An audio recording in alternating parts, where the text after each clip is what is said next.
Roger. Go for deploy. I've had the opportunity to have a lot of money in my past. I had 3 houses when I was 22 years old, and I was on the track to, if I wanted to have a lot of money as a 32-year-old right now. But I decided to start traveling. I prioritized everything wrong. My priorities were upside down. I prioritized money over experience and life, and now it's the other way around. So I think going through some really tough periods with AdventureFit forced me to change the way that I look at things.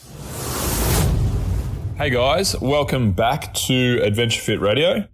Today, what we have for you is we have a show with a gentleman named Oz from the Words from Oz podcast. So this is actually an interview that Oz did of me for his platform, and we've decided to share it on AdventureFit's platform. You see, it's really strange. I have terrible imposter syndrome, which means that I don't deem things that I do or say worthy, and I'm always surprised that people want to hear them and learn about them. But the further that we go down this path with AdventureFit and my entrepreneurial journey, I suppose, the more requests we get for people to know more about AdventureFit. So this is a good chance for that to happen. Really enjoy the show with Oz, and I hope you guys do too.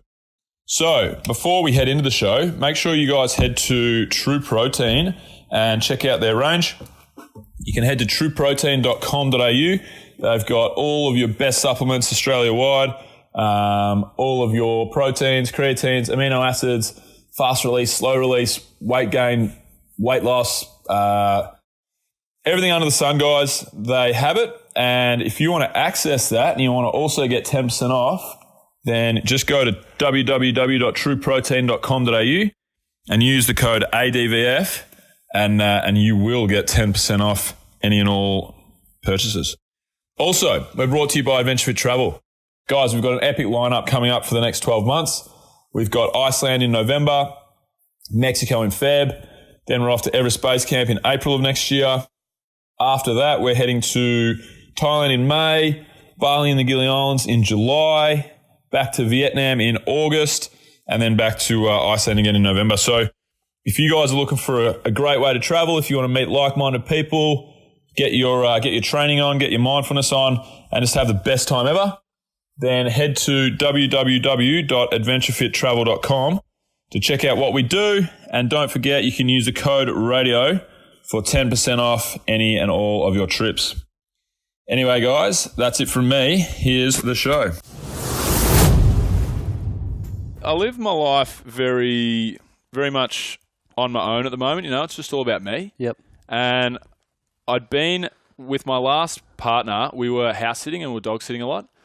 And I just fell in love with all these individual dogs for 2 months here, a month there, 6 weeks there. And I was like, oh, this is breaking my heart day to day. Like, this is really hard. But that's what kind of got me excited about maybe the idea of a dog. And I also thought that, it'd be really good to have someone that I care about and that I have to kind of put above myself. Yep. Because I don't have that, at the moment. It's just all about me. And now the first thing I have to think about is this little guy. Yeah. Yeah. What am I doing on the weekend? Where am I moving out of town? Am I going away for a little while? Like I've always got to prioritize him first. And I just think that's a nice feeling. Life just shouldn't be about number one all day, every day. No. I feel like that's not how it should be. That's why I look forward to having children.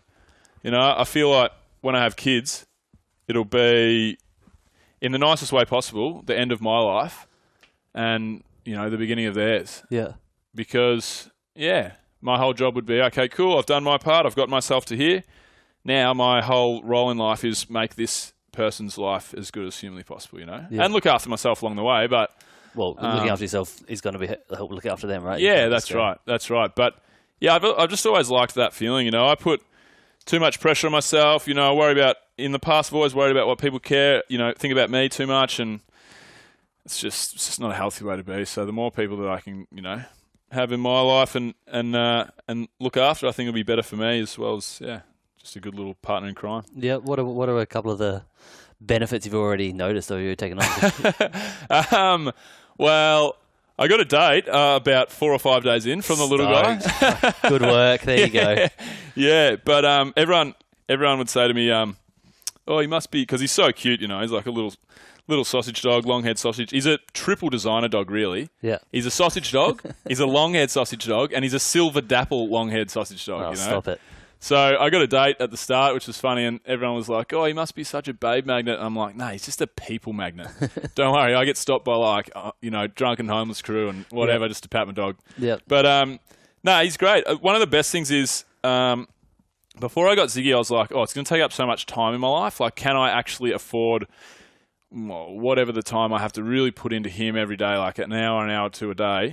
And that's probably been the best thing. Something that I was nervous about at the start, which I viewed as like potentially a negative, has probably been the best thing, because in the mornings, so where we are here, if I walk maybe 500 metres in this direction, we're at the beach, Dog Beach, we're on the sand. If I walk 500 metres in that direction, we're at the Graham Street Dog Park, Lagoon Reserve, 500 metres that direction. All, you know. And so I take him for at least an hour's worth of off-lead walks a day. And it's just a really nice thing to do for me as well. You know, I'm just sitting there giggling, watching him run around, sniffing things, jumping on other dogs, barking at trees, you know, like acting like an idiot. Yep. But I'm also down the beach, walking along the sand. I'm down in the, in a park in the mornings. And yeah, I think, the way we are these days, cooped up in cars and offices and, even our gyms and all of our exercise we do inside these, big concrete buildings. Yeah. It's just really nice to have forced outside time, It's just a good side benefit. Yeah, absolutely it is. Yeah. And then like just having someone who is just genuinely, excited to see you. Look, he was excited to see you, mate. He never even met you. Yeah. He was shaking his hips everywhere and bloody wee was flying out and all that kind of excitement stuff. But yeah, so he's great. He's a good little guy. Yeah, they're amazing dogs. I too have one, and I think one of the main things I got was what you say there, like they're excited to see you. Yeah. Right? Like that unconditional love, right? And you won't even realize it till it's way too late. And you're kind of like, fuck. Yeah. That's how I should interact with people. Where's look at this book here. So I was in the UK just recently. I went to this secondhand bookstore. Yeah. And for £2, I bought this bestseller, John Bradshaw's In Defense of Dogs. Stop it. Yep. It's a fascinating book. It's so amazing. It's like, so it basically goes through where dogs came from, so the evolution, Yeah. The early domestication, how puppies and pets became a thing, and then how dogs' brains actually work and so on and so forth. So I'm only about a third of the way into it, but it's I'm fascinated by the little guy. Yeah, I want to know how he thinks. I want to figure out what makes him tick, and yeah. So, what type of dog you got?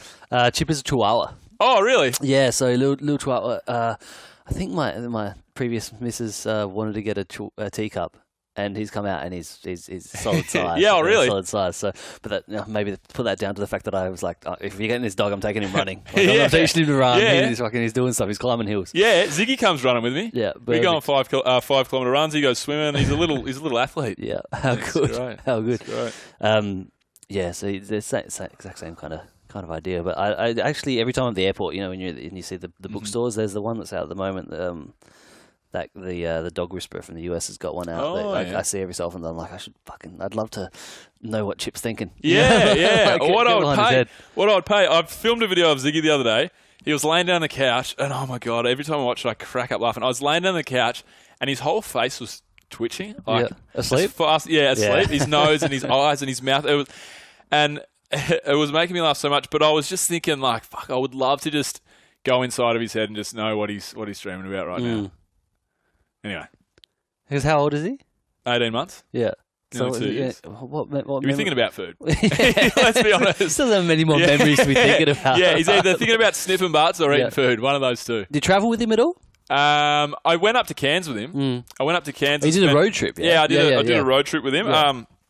So took him up there because I was like, all right, I want to do some traveling this year. I basically just lived in Cairns. I did a road trip, but I wasn't up in Cairns on a holiday. I went up there and just did 6 weeks at an Airbnb that they were cool to have a dog. Yeah. Worked on AdventureFit. I worked like I would down here. I worked and trained and what have you. But we did a road trip along the way. So all the way up to Cairns in a wicked camper, and then got to Cairns and then did some trips from around there. But yeah, we we were in the back of a wiki camper, me and him, for like 2 or 3 weeks. Yeah. And it got pretty testing. I was fucking over him, I'll tell you. And he was over me too. Oh my God. That's classic. Oh yeah, it was fun. So he's been through the Grampians and the the Blue Mountains and every beach under the sun, and it was a good trip. Yeah, nice. How good. Yeah. Well, guys and girls, you probably know the voice if you listen to podcasts in Australia at all. This is Bill Kerr joining me for the Words with Oz podcast, the Essay Question podcast. Bill, welcome to the show. Thanks for having me, mate. Thanks for having me. It's my pleasure. I'm stoked. We're already 10 minutes in on a conversation before the intro's gone out. It's the first time I've done that, but talking about dogs, you probably catch me every time. Just like, I'll keep it going. I'll keep it going. We were just talking about the trip to Cairns. Is that your most recent trip away? I was in Europe. After Cairns. I went to Cairns, spent a little bit of time up there, got out of the Melbourne winter for a little bit, came home for a day, and then was in Europe for 3 or 4 weeks leading our Greece trip, and then also just kicking around Europe. I had a little bit of a holiday there. Probably did a bit of work, but I probably gave myself a week for sure, catching up with my English mates. Yep. The World Cup was on, so that was really good. Oh, yeah, there we go. Yeah, it was classic. Were you there through the loss as well? Or? No, I wasn't. Oh, there you go. So they still thought they were winning. Yeah. It was still coming home when you were there. Yeah, it was still coming home. It was. The streets were wild. It was the craziest. I've been all over the world. I've seen Ronaldinho kick a match-winning goal in the 85th minute of the grand final of Brazil's biggest soccer league. I saw that live in Rio de Janeiro. I've seen that. I've seen some good stuff sporting-wise on TV, at live events, whatever. I've never really seen an atmosphere like it when the UK are in the World Cup. Yeah. Yeah, it's like the whole nation just turned into a bunch of drunken buffoons. Yep. It's like the Barmy Army, but it's everyone in the country, at all points of the day.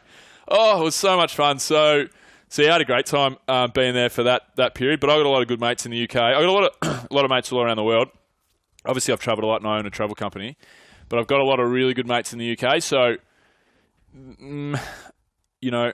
I think it's a lot better to have, 10 really close friendships rather than 1,000 shitty ones. Mm-hmm. And I'm one of those guys that's got 1,000 mates, but I'm just really try with the people that I can. And some of my English mates I really can. I go through there a bit. Mm-hmm. So I always try and give myself at least a few days to catch up with the 3 or 4 guys that I'm tight with. And they're the kind of guys that, I'd be best mates with these guys if we had grown up, in Australia together. And I've got guys like that, and guys and girls like that around the world.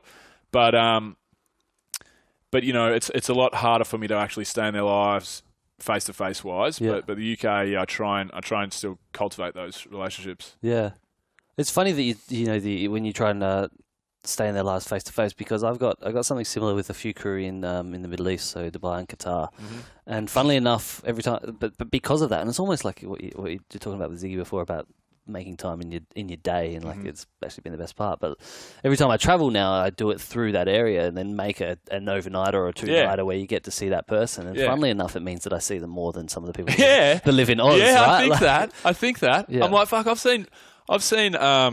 seen Jimmy 4 or 5 times in the last 12 months. I've got my best mate lives 20 minutes away. I haven't seen him for 4 months. There you go. I mean? There you go. So it is funny. It is funny how you prioritise. You always prioritise the things that are further away from you because you don't know when the opportunity will end. I think maybe I don't know. Like travel's the same. We take everything for granted that's here around us. That's why I did that road trip earlier in the year as well. I thought, you know what, I own this travel company. I Airbnb my apartment. Always have. I've always had fresh faces coming in. Got Alana that lives with me, and then I've got 2 rooms that are on Airbnb, and I really love it. I like hearing new stories and meeting new people.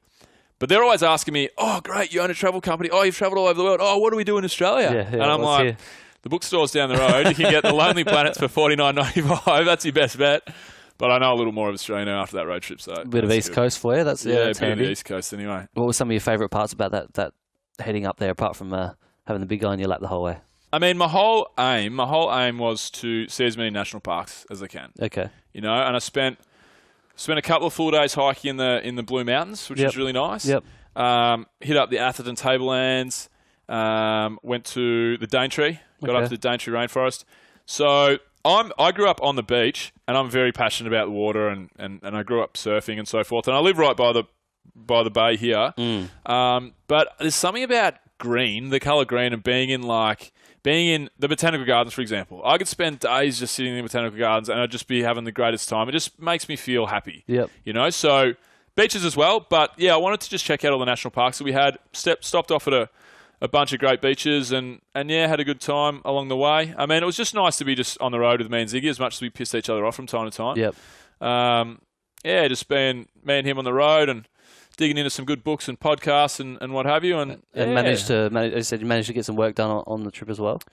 Yeah, the road trip I wasn't too proactive working wise. I kind of gave myself a little bit of flexibility there, but it was pretty cool what I was doing. So we're in between salespeople at AdventureFit, so we have someone in a sales role, like a phone-based sales role. Yeah. So and we had someone in the role, and then it didn't really work out, and then I took over the role for the time being while we're in between people, and so I was on the phones a lot. And what I was doing was I was like pulling over at the nicest beach I would see, or at a big national park, or by a little lake, and then I'd pop the back of the car and just set up my call station, my laptop, my phone, my notepad, and I would just bang out calls while I was kind of just walking around like feet in the sand, walking along the beach.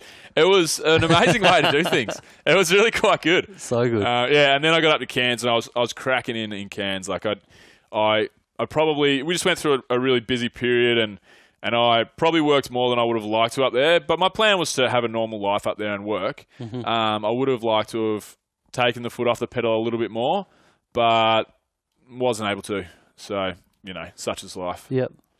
Was that the plan when you went down this path, the entrepreneurial path, to be able to give yourself more control to work in places like Cairns or to work on the middle of your trip, or was it? Or was it for the more freedom of not having to work in those situations? Well, yeah, all very good questions, and I suppose I could definitely answer them. But first and foremost, I never had a plan. Yeah, like this is not planned. It's still not planned. So I created AdventureFit because I wanted to own I was opening a gym was the plan, and then I wanted to take my clients away every 3 months on a trip so we could do something together. Yep. I could still travel, and I thought putting your fitness into practice is something that people should be doing. People train to be fit, but they don't go and use it. That was my whole thing. The gym didn't work out, and then I was like, well, I've got this idea for these trips. Maybe I'll just see if the general public will come with us. And then with 200 Facebook likes and one graphic design post, we sold our first trip out, and then AdventureFit was away. So. Yeah. I never actually set out with a plan, to be fair. But, yeah, I mean, I've always been really passionate about travel. So finding something that was in the travel sphere was something that I was always probably looking to do. Yeah. When I was traveling the world a lot, backpacking around, my first initial place that I wanted to take it, because I had real estate growing up. Like, I bought a lot of real estate as a young kid. I mean, I bought my first house when I was 19 and went from there. So I always had a bit of equity and money that I could, pour into something. And I wasn't sure what that was going to be. But originally I wanted to open a hostel. That was my thing. So it's always been travel for me. Hasn't been about my freedom or anything else. It's just more been about doing something in travel. Because I feel like travel is just really important to people. For a number of reasons. I think it makes you more well-rounded. Everybody knows, it makes you more well-rounded. You see the world, see how other people live, more appreciative and so forth. But it's also just for pure pleasure and joy and fun. It's just great. Like, you go and meet someone when you're traveling, and when I came back from traveling, I had a real problem with kind of getting back into the flow of going out to a bar in Melbourne and going up and, meeting somebody the way that we do it, And I feel like I would just get a different response to the response that I would get if I was traveling, Like, I feel like you're from Sydney, I'm from Melbourne. I don't have any issues making friends and meeting people, but there's been a lot of times I'll go up to someone in a bar, I might see you at a bar, for example, go, oh, g'day, mate, how you going, where you from? And you just get a really standoffish vibe, Who's this? Yeah, who's this guy? Yeah. From women as well, obviously. And I don't have time for that in my life, so I'll just go, all right, cool, see you later. And then that's cool, but it's just disappointing, because I always walk away and I'm like, you know what?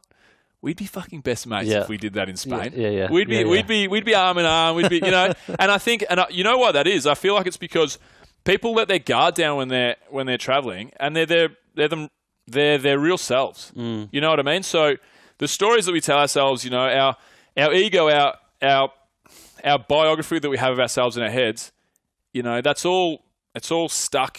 We're all stuck in that frame of mind when we're at home. People have cliques and personas and groups and standing in the community, and you just strip all that away when you're traveling. You just get the real person. What do you think about whilst traveling? What is it about traveling that brings you that, and how can you perhaps give that to more people who aren't, in their normal day to day? Because how fucking good would life be if you could be your real self all day, every day, instead of the person that society says we should be? Well, I think it comes from practice. You have to practice that mindset, which is, I suppose, travel is the best way for it. But I used to remind myself of that. So the most precious item that I probably ever had in my whole entire life, I would say, apart from my family and people, is when I very first started traveling. One of my best friends, Leon, he was ending his 6-month stay in Canada, and he was going through Mexico on the way home. And I was starting my 6-month backpacking trip through Central and South America, starting in Mexico at the very start. And we overlapped for about 3 days in Cancun. And it was just straight debauchery, lots of drinking, partying, whatever. And Leon had already done 50 countries backpacking and seen the world and had a great time doing it and so forth. When I got off the plane, Leon already had, I was so tired, but Leon already had our crew with us. He had a couple of Pakistani-born English chicks, Holly and Upnisha, Niche we called her, and then a bunch of other people from all around the world. Now, Holly and Niche, they were two people that ordinarily I would never see myself associating with. Okay. Niche wore like how Amy Winehouse used to style herself, crazy makeup, big massive hair, and this really obnoxious Pakistani English chick. Yeah. And anyway, so I just wouldn't have. I don't know. I maybe wouldn't have given her the time of day, or just our paths. I feel like just maybe not would not have crossed. And then anyway, me and Leon, we ended up hanging out with these girls, and we had a little group in this hotel for the 3 days that we were together. And then I was like, man, that was such a good time. And Leon, so I went my separate ways with Leon, and about 2 months later, he said, "Hey mate, have you found the letter that I wrote you?" I'm like, "You didn't write me a letter." And he goes, check your guidebook. I checked my guidebook, and I, shook my guidebook, and this letter fell out, and it was a note from Leon, and basically it said, all this stuff about, mate, you're a really good guy, always back yourself in. The one thing I'll always say is never judge a book by its cover. And I put that, doesn't sound that powerful, but to me it was. I put that little document, it was written on the back of a note that someone put on our door on one of the nights. It said, "Stop your noise, owners on this floor," because we were partying too much. So it was written on the back of that, and I put it fit perfectly in my passport slip. Yep. So that went with me everywhere. And anytime I was traveling and I was feeling shit, or I was not feeling confident, or I needed a bit of a wake-up call, I would read Leon's words, and it really screwed my head on, I feel like. And then one day I went and checked into a flight, and I gave my passport to the check-in staff, and I walked away, and I left my passport slip there. And about an hour later, I figured it out. I went racing back. I'm like, "Excuse me, I lost my passport slip. And they're like, "Oh, you lost your passport?" I'm like, "No, I lost something way more important. I lost my passport slip." I don't have that letter anymore.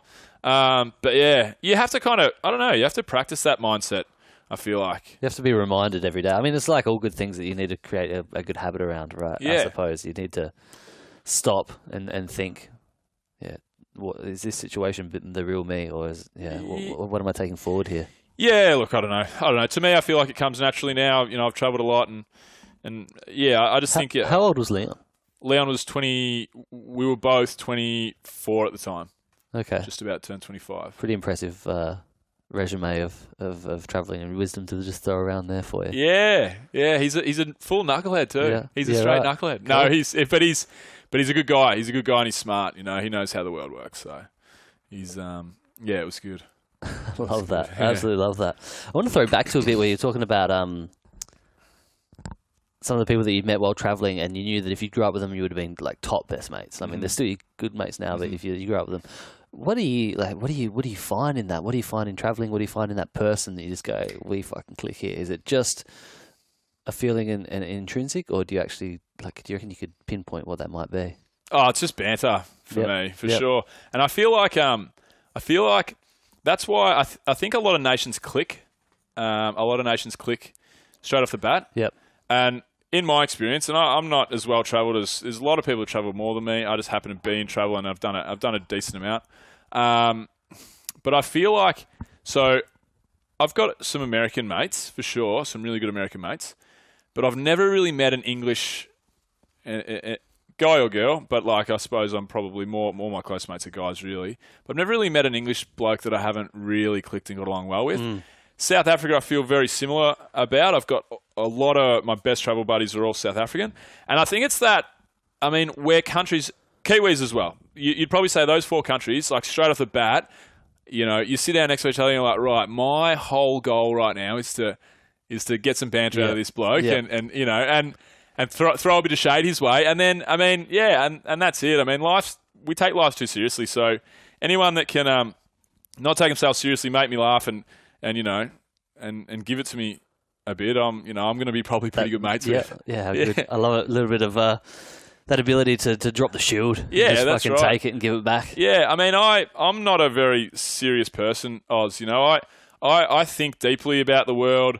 You know, I'm an entrepreneur now. I've got a couple of businesses and you know, whatever. But at the end of the day, like, I'm just a kid. Yeah. I'm a kid and I try and be. You know, I get sucked into the entrepreneurial life and the stresses and trying to write content and inspire people and this and that. And really, I mean, life's just about having fun. Yep. Really, at the end of the day, there's not enough happiness in the world. You know, I believe that. You know, and so I'm always, I'm just here to have fun, man. I think we all should be. What's the most fun thing you've done in the last week?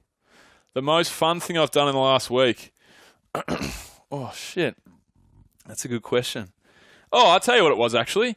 So I went down to it was a real shame because on Saturday night, like the Saturday night that just passed, so I've been away for a while, and then when I got back, I was just head down working, and I hadn't really had much time to catch up with my buddies. I'd had a couple of coffees and this and that, and then within the space of an hour, you know, when you have two things that will come up where you're like, oh my God, I'm so excited for this event, and then something will double book it. Yep.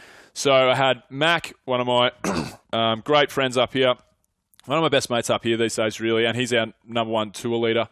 Started the podcast with Mac, actually. So Mac had a going away thing on Saturday night for as he's going to Bali to live till the end of the year at least. And then at the same time, one of my best mates was best man at his wedding. His father, who's a friend of mine as well, he had his 60th birthday party.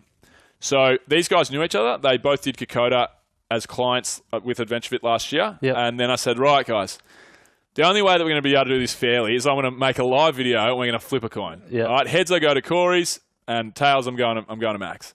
And it ended up being heads. So I was like, right, cool. It's an hour and a half away. And went down to the 60th birthday of my best mate's dad. Yeah. And it was one of those nights that was worth 10 catch-ups, you know, because I was like, I spoke to Corey. I said, what other lads are going to be down there? Who's going to be around? He's like, oh, this guy might come and, you know, you might catch, you know, so-and-so. And I was like, okay, cool. And I got down there and it was just me out of the younger guys, Corey's mates. Yeah, okay. Lots of crashes, friends and family and whatever. And that was great because I literally sat next to my best mate. We had beers. I sat next to my best mate and I didn't leave his side for like 10 hours, you know? Yeah. And, you know, if you catch up with someone, it's really good. You got a bunch of people around and you might have a half an hour chat here and a good chat there. We were in a proper lock-in. Yep. And it was really great. I'm so glad that I got to do it because I said to him afterwards, I texted him the next day. I said, mate, so good last night. I said, I feel like that one was worth 10. Yeah. You know, it was worth 10 catch-ups. So that was definitely the most fun I've had in the last month. Yeah. Yeah, it was good. Is he an old friend as well? Yeah. Yeah. One of my so oldest been around friends. for a while. One of my oldest friends. Yeah. Yeah. It was best man at his wedding. So that's how, you know, we go deep. I love that. Something that works well with me in that scenario is I travel quite a bit with work, just interstate. But every time I do, I get to stay with people. Well, I try and stay with people that I know, and you get that 2 or 3 day intensive of living. They're like, oh, you want to do this? You want to do that? I'm like, nah. I want to do whatever you do normally. Yeah. I just want to sit on the couch and watch a footy, or like I just want to take me to your gym, like whatever it is. live their life, and you get that intensive. And I come out of it like all my mates, all of them have misses, and I come out of it. I know the missus better, and I know he and I I got a closer thing with them now, especially over their last short-term life. You can go, with the things that are happening in their world right now. Yeah, no, it's great. Good intensity from it. Yeah, and intensive. I like that because it was funny because Corey's wedding 2 years ago was. Or a year, whenever it was, 12 or 18 months ago probably. So I flew directly from a Mexico trip that I was leading and flew right into the wedding. And I was best man and MC. I was like, mate, you are a dirtbag. You are a real dirtbag. I said, you've got to, I'm not MCing it. Anyway, he's like, you're the only man for the job. You're MC. I'm like, oh my God. Anyway, so I was exhausted. But it was a destination wedding, but it wasn't too stressful on people. It was an Australian destination wedding. So it was up Crescent Head, which is in New South. Yep. And they've got a holiday house up there. They really love it and so forth. So it was great because destination weddings are, it's a tricky one because I've been to another one of my best mates. I was best man at that one as well, which was in Bali. And that asks a lot of people. I really like the destination wedding thing, and it's good for the couples. But, it's a lot to ask for people to get them international. But the premise of a destination wedding is fantastic. Yeah. Because, like you said, we had 3 days with all of our because this is my high school, and I knew Corey before high school, but our high school crew, we're so tight. And to get probably 10 of the crew together, and we were unable to leave each other's sides for 3 days. Yeah. And I remember, so maybe it was probably a Friday, Saturday. I think it was a Friday was the boys and the girls together. Saturday was the wedding, and then Sunday was like recovery or, what have you. And Saturday night was huge. It was obviously a big wedding and really, really loose. Sunday, there was people having drinks and dinners and stuff. I didn't drink on the Sunday. I just sat there. And I remember I'm somebody who, I talk too much. I don't like awkward pauses, all that stuff. I'm always just trying to get involved in something. And I remember sitting at the dinner table. I was so hungover. And there was all this conversation going on around me, and I just remember sitting there with this big smile on my face, and I was like, "Fuck!" And I didn't have to say anything. I didn't have to do anything. I was just happy being where I was, with the crew I was with. I was just like, "Oh, this is so good." And I went away from that. I came out of that. It was in a really stressful period with AdventureFit and around the Mexico trip and so forth. And then I had 3 days with just my best mates in the world, and it just did me wonders, man, for months. Yep. For months. You just feel lighter.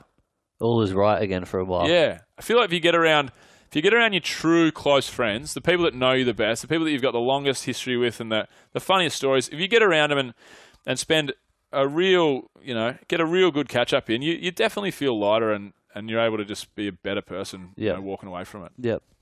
Do they live nearby? So majority of them? Not really. I mean, I've got a few guys up in the city, and a lot of the guys, a lot of my mates that I grew up with are on the Mornington Peninsula. That's where I grew up. Yep. Yeah. A lot of them. I'm 32 now, so a lot of them have done the city. Yep. A lot of them came up here and studied and maybe hung around 26, 27, 28. But I'll probably do the same thing at one point. Like I only got up the city when I was 28 myself, so I've been up here for 27. I've been up here 4 or 5 years.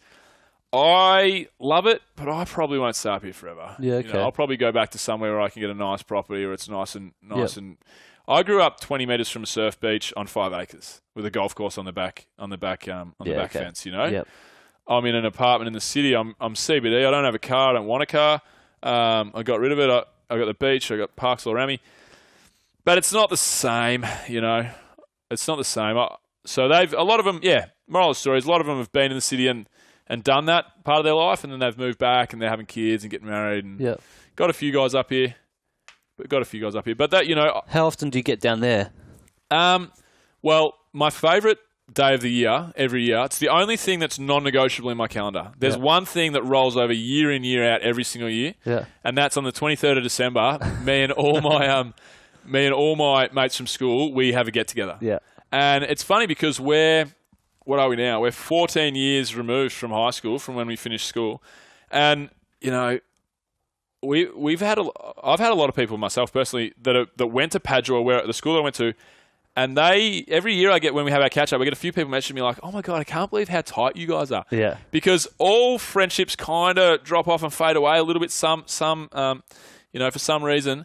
But ours is not. Ours is getting stronger and stronger. We make it a real thing. Like if you're not there, it's like, what's your written excuse? Yep. Like let's keep this going. I love that. I Yeah. love that. I'm gonna mirror that with a few things. Now because I've got the same thing, but Boxing Day. So we how long have you been doing your 23rd catch up?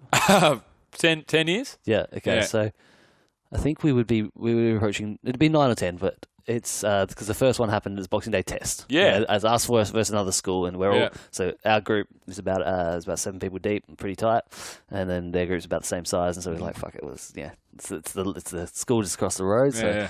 let's have a crack, and we put together a Boxing Day test, and it's the same thing. It's happened first year we skipped a year, and we were like, we'll do it biannually because people were still traveling and people were living overseas and whatever, and And now you're still probably pretty tight as well at that point. Straight out of school. Yeah, and now it's year by year. It's my favourite day of the year. Yeah, Like 100%. and everyone knows it. Like Yeah. my family have Christmas. Most families have Christmas, but they everyone's got 2 families now, right? So Yeah. all the cousins that used to go to Christmas on Christmas Day, they're 2 families. So they're like, you know what we'll do? We'll start having Christmas on Boxing Day. Yep. And my mum had to say to the large family, It's not gonna work, Oz guys. won't be there that day. It's not gonna work. So I remember the first year they tried it. I got there drunk, like totally hammered, and Yeah, it was with just- your whites on, with your cricket whites on. which not very white by then. And That's great, man. Fucking just drunk and pretty much went and passed out on the couch, and then from then on I didn't have to go back. That's you called. I'm fucking stoked. The reason I push that though is because I grew up in Adelaide and I live in Sydney now. And I get the exact same thing out of hanging out with my mates, where you feel lighter, you feel better. The world seems right. You're like, I can get back to what I was doing because this is it. This is working. And now it's that position where, as you say, 32, I'm the same age as you, that position where you think, like, what if you just did that every day? What if you had that, or at least once a week? Or is there a scenario like, I've created a life where I can work online with travel, but I can work online with travel. Why wouldn't I go back there? And that's where my head's debating that now. Yeah. And I just wonder whether you see the same thing in that trip, heading back down the coast. Yeah, I need to make more of an effort to do it. Like I've got so many amazing friends down there, and I just get caught up in the grind up here and trying to build what I'm building. So yeah, it's been one of the things for me. AdventureFit looks amazing, looks like it's bombing along and it's super successful, and it's going great. But it's still, like, over the last 4 years, I would say what I've probably done, because there's been a lot of the process that I haven't enjoyed, and it's put me through hell and back, mental health wise, and so on and so forth. And I have to make sure I get my life to a good middle ground where I'm not sacrificing my life for the good of AdventureFit. Yep. That's where I have been in the past for sure. And it's a good position to be in because it's not, and I don't want to sound like I'm trying to make myself sound like a hero here, but it's not really, I don't think of AdventureFit, I don't think of the business, I think of the people that it helps, Yep. Anytime that I've got to really crack in, or anytime that I'm going through a really tough period, I think of the people that have come on one of our trips and have left with, tears in their eyes and thanked us for the greatest experience they've had, handwritten letters. I don't want this to be a big ad for AdventureFit, but we change people's lives for the better. Yep. Every day that's what we do. And our podcast, even, the feedback we get from that, and it's so positive. And I always, when I'm going through the shittest periods, I don't think of it for me because, the enjoyment factor isn't probably where it needs to be. I think of it for others. I'm like, right, these people will be disappointed, all of our past adventure fitters. So many of them I would be shattered if we were ever to fail, if we were ever to shut the doors. And the people that we haven't affected that we will affect over the next, 10, 20, 30, 40 years, whatever. So that's what drives me. But then I've got to make sure that I've got to get more normality back in my life, which I am, but it hasn't always been there. What's normality? Normality is time, time back in my life. Yep. And levels of stress that are not over the top. Because I've been over the top. What does time give you? Because you said you're passionate about traveling. you clearly love helping people, which I expect that's what you do with AdventureFit. And I get that running your own business and yours is much further along than mine, so a lot more stress is coming in and a lot more targets to hit and and that kind of thing. And so you're obviously getting that stress level as well. But if you're spending your time doing what you love to do with AdventureFit, what time do you need back is what I'm trying to get at. So AdventureFit looks like, and I know you know this, you're smart enough to know that this isn't obviously the case, but a lot of people probably don't understand. Like a lot of people think that I just go on holidays for a living, you know, and that's a deliberate character that I portray. I'm not big on social media, but I have a platform, and what I do post that's not on my personal Facebook, what I do post on my business pages, which is my Instagram, it looks like this guy that's a jet-setting entrepreneur that just travels the world and lives the dream, but that's not the case. I mean, I work very, very long hours in the office most of the week, most of the year. Yep. For example, over the next 12 months, I will have been on probably 2 AdventureFit trips. So, some total of maybe 20 out of 365 days, I'm out actually doing what we do. The rest of the time, my staff will take care of that. I don't mind the entrepreneurial side of it. There's a lot of it that I really, really do enjoy. I really love the media side of what we do. But, I mean, for me, I am passionate about what I do. I'm really passionate about what I do. But I'm also passionate about life, and sitting down with my mates or having a coffee, catching up and having a coffee with someone, going and doing some training, going and spending an extra bit of time walking my dog, going and doing some extra Spanish study that I wasn't able to do. Like, you only get a set amount of time in your days and in your weeks and in your life. And I know that you're supposed to create a dream job that doesn't feel like you're going to work every day. Yep. And I mean, yeah, I'm close to doing that, but at the same time, I just have a big problem with how much we work in society. I think it's not meant to be this way. Yep. Yep. We're supposed to have more time for passion projects and friends and family and so forth. Funny you say friends and family, because I'm starting to get to the point where people say we should have more passion in our life, and I agree with that. But I'm starting to get to the point where that passion is more. We need more community. Like you need more community, more connection, more 100%. Relationship. 100%. Like if I'm passionate about talking, I'm not going to be passionate about talking in an empty room. Like, yeah, that's right. There's more of that. Like that's what I think it's about. Like a lot of people go to those, and I know they're trying to open plan workplaces now and all that kind of thing, not cubicles anymore. But a lot of people go to work, and they're just their screens, their work, and there's not that connection. I think that's where, like, I'm starting to grow into. I think that's where it needs to be. Like, yeah, great, be passionate about your job, but be passionate about it in a way that means you're connecting with people. Cause it's all about people, man. It's all about people, and that's why I think there's such a huge spike in mental health issues this day and age, because we're just so disconnected. We're so disconnected. I've got a book over there called Blue Zones. It's about the blue zones of happiness and the blue zones of longevity, which is the top 10 countries with the happiest people, top 10 countries with the longest living people in the world. Yeah. And the one through line through all of that is they live in, the longest and happiest people live in cities where they're not car cities, they're bike or walking cities. Okay. Out in the open and not spending time cooped up in a box by yourself. Yeah. Time at work, time on public transport. It's not supposed to be this way. Yeah. It's really not. Like we got to where we are now by no fault of anybody. Agriculture kind of backfired and fucked us a little bit. I mean, we're going to Mars.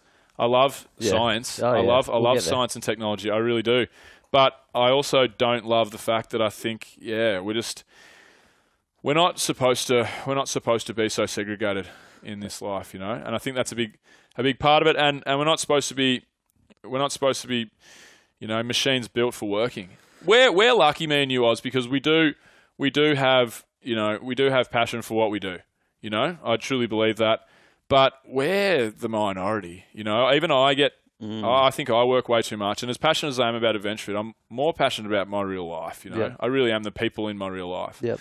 And we're such a minority, and you know, the people out there that wake up every day and spend 50 hours doing something that they hate, and then they spend 10 hours on public transport, and they spend 10 hours in their car. Like, you get a few hours a day to sit in your apartment by yourself and watch Netflix. Yep. Like, it's not meant to be this way. This is why when I had to create a why with AdventureFit, I was like, what is it that I do? It actually started, the first time I really narrowed down AdventureFit's why, it was like, okay. It was when I started a business Facebook page for myself, Bill Kerr, and there was an About Me section, and I was like, who am I and what do I do? And that question was really, really daunting for a split second. For about 10 seconds, I was like, how the fuck am I going to answer that? And then without any hesitation, I realized, and I said, I'm a guy that's trying to improve the world through travel, exercise, mindfulness, and conversation. Yep. Because there's not enough happiness in the world, you know. Yeah, there's not, and that's what AdventureFit is. That's the thing that drives me forward, is trying to inject some laughter and fun and experience into people. Because, life's great, life's fucking amazing, but it's just I think too deeply about the world sometimes, and I get a little bit bummed about, you know, the position that we're all in. I feel like we could be doing it better. How do you feel about the statement that it's a necessary portion of the path to where we're going? And what I mean by that is, we needed the agriculture, we needed the science, we needed to do we needed to have gone where we could come. We need to have traveled through the path that we're traveling. Need to have gone where we've come. Can we cut that bit out? Just cut the tape. Edit, fuck yeah, edit. Lost my train of thought. Awesome. No, we need to have gone on this path, because with it has brought us to the point where we can create technology that will do the shit jobs for us. And not to say that everyone's got these shit jobs, but we're getting to the point where you and I will hopefully eventually be the majority. And then suddenly, I agree. I'm an optimist in that regard, and I think you're probably talking about, AI is where we're going, and our jobs are going to be taken over by computers. And there's a lot of people that think really positively on that, and a lot of people that think really negatively. And I'm a bit of a nerd on that. You know, I haven't written any studies on it, but I do take a bit of note of what's going on there. And I feel like, so effectively there's a talk of, universal basic income, so everyone gets some sort of a wage to live off. And I've had this conversation with people, and they've been like, when you take away people's jobs, they have no reason to live. I'm like, yeah, but that's not the ideal. The ideal is not to take away everybody's jobs. The ideal is there's going to be the same amount of money in the economy.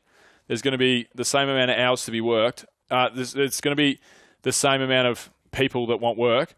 So say we lose 50% of our jobs, spread the work across the workforce better. So effectively, if artificial intelligence kicks off and 50% of our jobs are taken by computers, there'll also be a lot of jobs that will be created by artificial intelligence as well. But I feel like if you gave me 10 or 20 hours extra in the week, I'd definitely find some productive things to do with it. Yep. You know? Yep.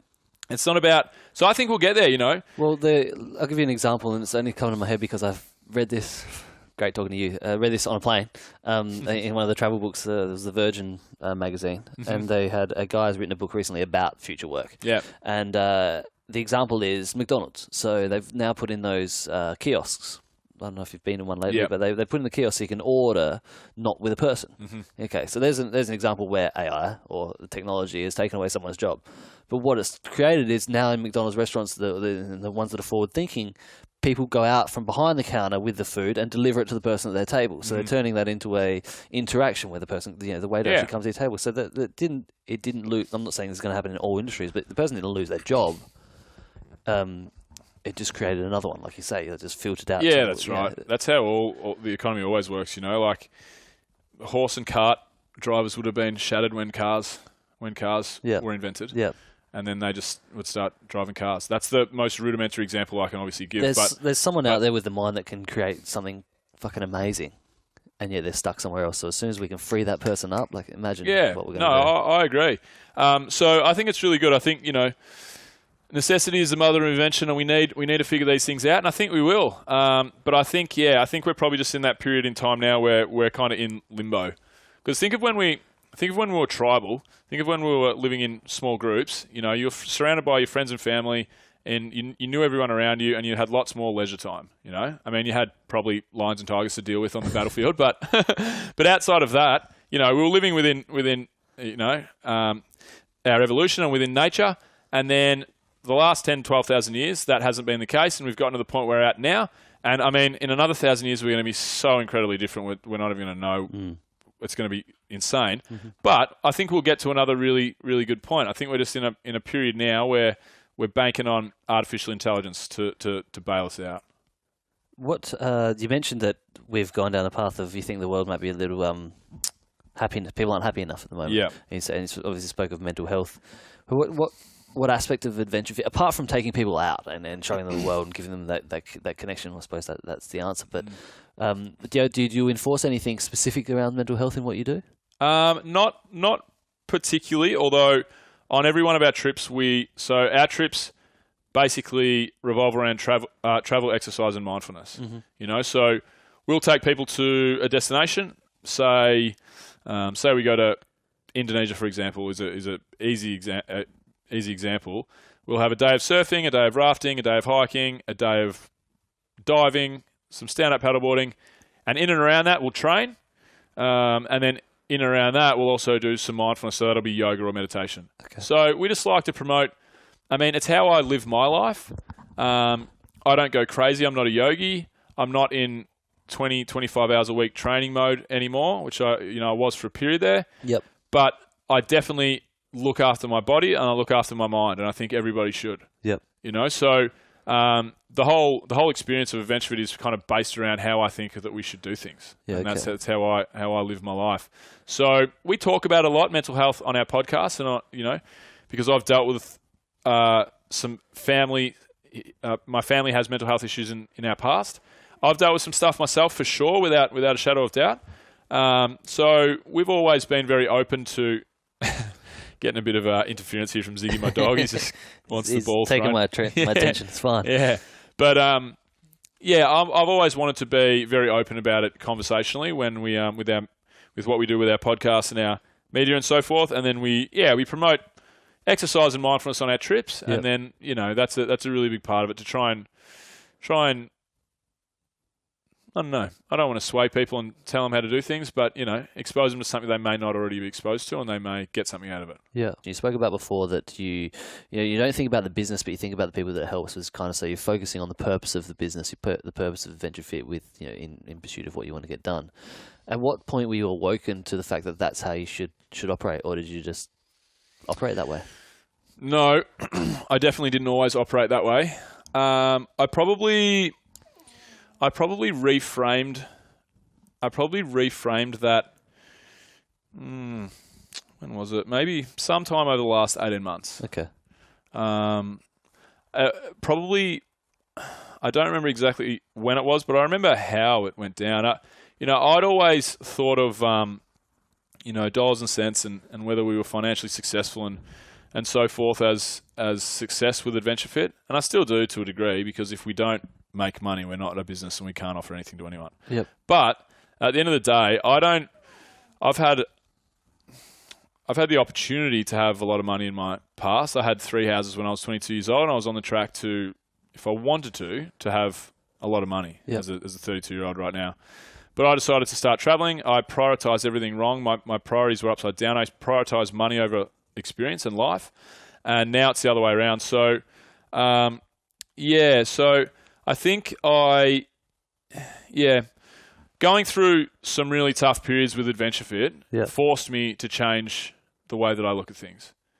Forced me to go, okay, cool, we're not financially absolutely rocketing along right now, but that's cool. That's not, what are we really here to do?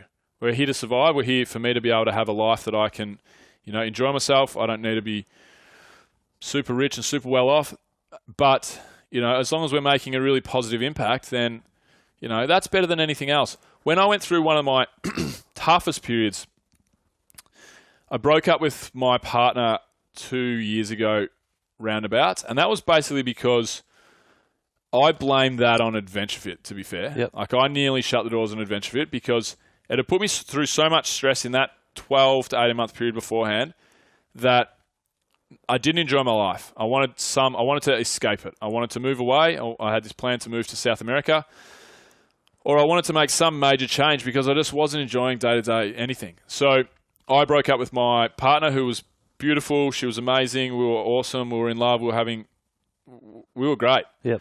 And I pushed her away, and we broke up. And then I went through a really, really dark, probably 3-month period before I started to come good again. And Alvin, one of my guys that in the Philippines, so he's our media manager. He puts our podcast together. He's like a little brother of mine, basically. And when I was talking to Alvin and telling him how I was going, and I wasn't super positive about things, and he said to me in quotation marks, he said, "The best thing you can do in this world is to make other people happy." And he was talking about AdventureFit and so forth. And I said to him, I said, "That's a nice one, mate. Who said that?" And he said, "You did, Doc." And then I remembered, because he edits our podcast, so he writes down quotes and just shelves them for a later date and whatever. And I remembered saying it, and that is what I believe. And that was one of the things that got me out of that tough period, because I had no love for AdventureFit. I didn't want to carry on with it, but that one thing brought it to mind with Alvin, and then I did a lot of work with Mac, one of my guys, one of my staff. Yeah. And I realized that I kind of had to change my frame of mind there, and think about the people, and then it allowed me to push forward and get through that tough period. Give me a description of one of the dark moments. Yeah, I went through some pretty heavy duty social anxiety, to the point where it was a real problem. It was a real problem, like not wanting to go out of the house and not. This coincided with the 2 years ago kind of period. Yeah. Again, I blame it all on AdventureFit. Yeah. Like it. At the time, the stress was the stress of every week. Are we going to be shutting our doors? Are we going to have enough money to run this trip? Are we going to be able to fund this, that, and the other? And the stress of shutting our doors and the stress of letting people down. That's the hardest part. When we're going through the toughest periods and people have paid money to come on holidays, and the fact that I'm looking down the barrel of, oh shit, I might not be able to run this holiday. That's a terrible feeling to go through. No one should ever have to go through that. Because I love all these people. Half of them I've met, half of them I haven't, but I have a good relationship. They're relying on us. Yeah. They've come to us because they're going through something themselves. They've had a knee reconstruction and have lost faith in their body, and they want to put their body to test. They've come out of a bad divorce. They've been made redundant. They want to start fresh before they decide what they want to do with their lives. They've come for a reason. Most people, most people don't want to just come on a holiday, and to let them down was just too much for me. So the stress got to me, and it sent me to some pretty heavy social anxiety. And a lot of people listening to this will have had periods of anxiety and know what it's about. And a lot of people won't. And the people that won't will probably be like, oh, yeah, cool, man. You're a little bit anxious. No worries.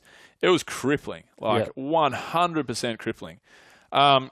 Imagine walking around every single day. Like, I would go to the IGA across the road to buy milk, and I wouldn't want to look someone in the eye, I'd be like, oh, fuck, I hope they don't ask me how my day is, because I don't want to say something dumb. I don't want to have to answer that. Yeah. That's a fucking horrible thing, Like I said, you only get so many moments in your life, and Dale Carnegie's book, How to Win Friends and Influence People, is a really great book, because it talks to you about the easy things that it should be, the low-hanging fruit, the things that you shouldn't take for granted, which are just smiling when you have an interaction with someone, asking them how their day is, those little tiny things that make you happier, make them happier, and just make you just, So I went through some really heavy duty social anxiety, and I was in tears with Daryl, my psychologist, on more than one occasion. I went through some stuff, and I credit to myself in a way, credit to Tommy and Mac very much so. They were my closest confidants, and really helped me through that period. Yep. Tommy must have been probably 22, 23 at the time, and I'm like, man, you are not a 22-year-old kid. Like, you are so wise for 20. You're a fucking goofball. You're a knucklehead. Like, if you listen to our podcast, you listen to Tommy, you're like, but he's a wise dude, a wise young dude. Anyway, he really helped me. Mac really helped me. But I got myself through that as well to a degree. Like, I set up things in my in my day and in my life to make sure that I'm the happiest, most efficient, effective, person that I can be. And that was just through necessity, I suppose. There's a couple of questions that have come up from that. The first one I'll run through is your ability to get coached, your ability to get help, your ability to seek out. Is it the people that you've fallen in with, as in Mac and as in Tommy? They're the ones that got you through that period. Mm-hmm. Did you come to them because they were nearby, or did you seek them out because that's who you wanted to attract into your world? No, a little bit of both for sure. I mean, when I first was going through mental health issues and what have you, and I wanted some help, that was actually, I mean, just like they say on the ads and just like you hear when people say, actually seeking help for the first time is the hardest thing. Yeah. And I didn't know what to do, so I called one of the Beyond Blue. I called Beyond Blue, pulled over my car. I was having like a panic attack while I was driving down the road one day. I pulled over my car in the emergency lane and called Beyond Blue. And then went to a psychologist and telling my mum was really hard because I didn't want to upset her that I'd been not feeling that great. But once I'd done that, once I'd spoken to my mum, once my family knew, and once I'd spoken to someone, the first big hurdle, then I have no issue talking to people. And then basically Tommy and Mac, they were the closest people to me at the time, but they were also the guys that I trusted most with those issues that could really help me. Yeah, okay. That could listen, but could also really, really impart some good ideas and some good knowledge as well. So, I've probably attracted those guys into my life through, not through chance really, like chance encounters, but you become mates with the people you become mates with because of commonalities, obviously, and we're all very driven, very much into self-development, but we're all blokey kind of, loose kind of blokey characters at the core as well. Yep. But those guys were priceless to me at that point. Mac had been doing a lot of, he was calling himself a life coach, and he was getting a real tough run of it from the community at the gym he was training at, and people would come to me and they're like, "Oh, Mac's a life coach now. What's going on there?" Yeah, because they had this connotation attached to it. I hear it. Yeah, like, you're a coach. Even when I say it, like and I said, and people would ask me, people would come to me and like poking fun at him effectively. Yep. They'd be like, "Oh, so Mac's a life coach now. Is he coaching you, Doc? Is he, or who's paying him to fuck their life up, or whatever they would say?" And I was like, "Guys, you obviously don't know Mac." Yeah. I'm like, you don't study anything to be a life coach. He's not qualified in anything, but he's fucking amazing at what he does. Yeah. People pay him to make their life better. Yeah. Good on him. And he does. He makes their life better. Doesn't get better than that. Yeah, that's right. Like, not everyone. Yeah, life coach is a funny term. So, Mac ended up becoming a performance coach, and it was more, there was a lot of actual programming, exercise programming, and nutrition, and so performance coach he kind of felt a little bit more comfortable with, and that's probably what he does. He helps people to perform better. I mean, it's the exact same thing effectively as a life coach, but he effectively just took me on as one of his clients in a way. Like, he would keep me accountable, and we would sit down and have chats and figure out what made me happy, what I needed to put in place, and he would really follow up with me and make sure that I did that. Yeah.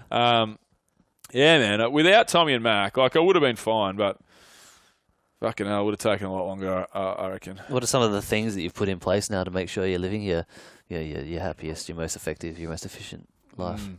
Yeah, well, at that point in time, I figured out there were three things that were out of control in my life. Because you have to feel like you're in control of your life. When you feel like you're out of control, then that's really, really debilitating.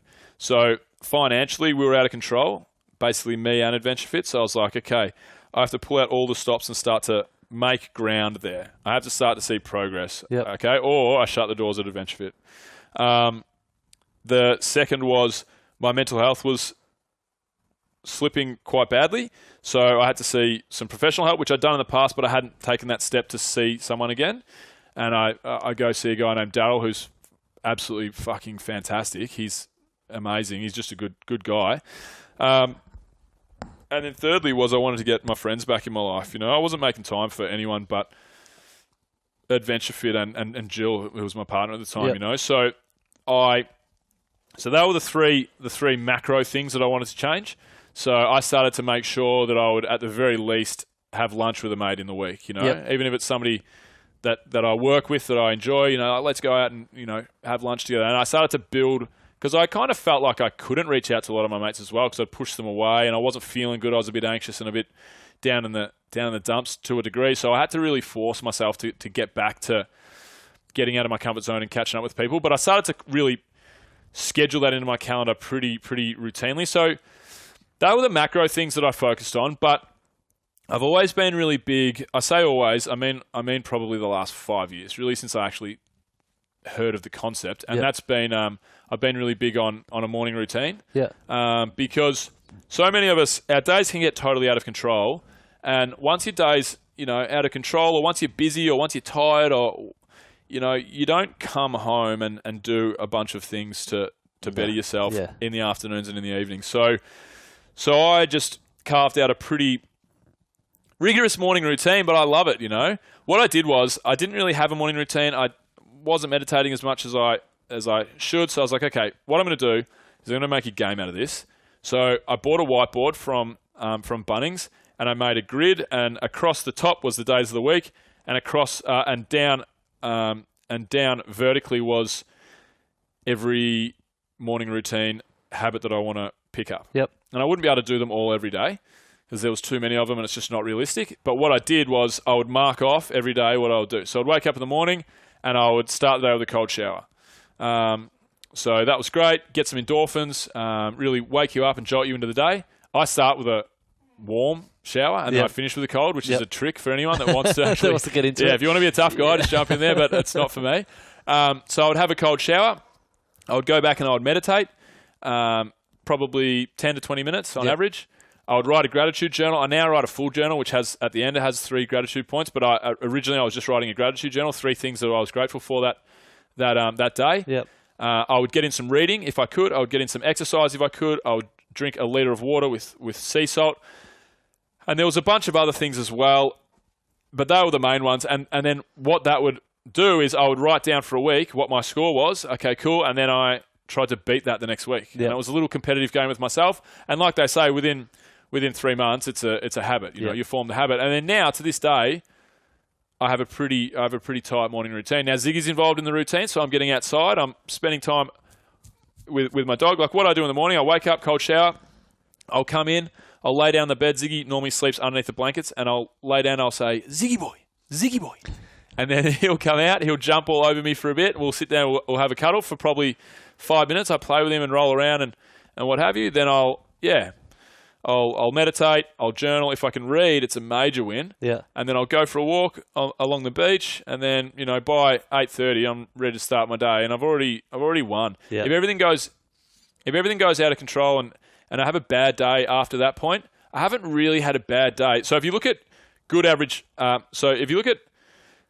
good, average, and bad, then if you have say you get up and you do everything that you want to do for the day in your morning routine, you've done some exercise, meditated, all this productive stuff, makes you feel really good. You go out and you have some emails that you didn't want to receive, you're having some problems with your staff, you don't get the workout you want to get in, then, you know, that's a negative impact on your day, but you've probably broke even. Yeah. You know what I mean? That's the way I look at it. Yep. And if I have a good day, which most of my days are good, if I have a good day, I've had a great day. Because I've had a good morning and a good day. You know, so I'm really big on a morning routine. And then, I'm exercising and training a bunch, but that's probably the thing that I need to pick up and get. That's probably the one thing that I would like to spend a bit more time doing is getting back into a better routine exercise-wise. I do things. I do things. Yep. You know, I just. For what purpose? Well, so I used to train. As in, because I know that you did some CrossFit and then you went into a bit of powerlifting for a little while. Like, is it? Do you want to get back into that, or? Well, so no, it's just for maintaining my mind, my body, and that's really it. Yep. You know, so I'm at the period now, the last 18 months, because I was weightlifting competitively. I did CrossFit for a couple of years. I was a weightlifter for about 3 or 4. The last time I really lifted was National Championships 2016. So I was at the National Championships. So I was doing pretty all right. Handy. Yeah. And then for the period, that was right when I broke up with Jill, and then I stopped training for about 3 months. And when I started training again, I signed up at a powerlifting gym. So I was a couple of days a week there, maintaining my strength. I've got a rower in my room. I've got the beach by my doorstep.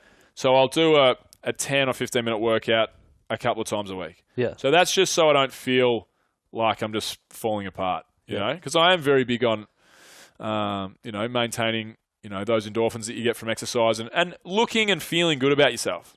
I'm not going to lie, like looking good, is good. It makes you feel better. And so I am vain in that way, but I don't care. It makes me feel better mentally to look good. But I am getting the itch to try and potentially start some real training again. So I got my car broken into before I got rid of it, and I got my training bag stolen. So I had no lifters, no belt. I had $1,000 worth of stuff in there. Yeah. And that got stolen. I was bummed out, but I wasn't training at the time, so I didn't think too much of it.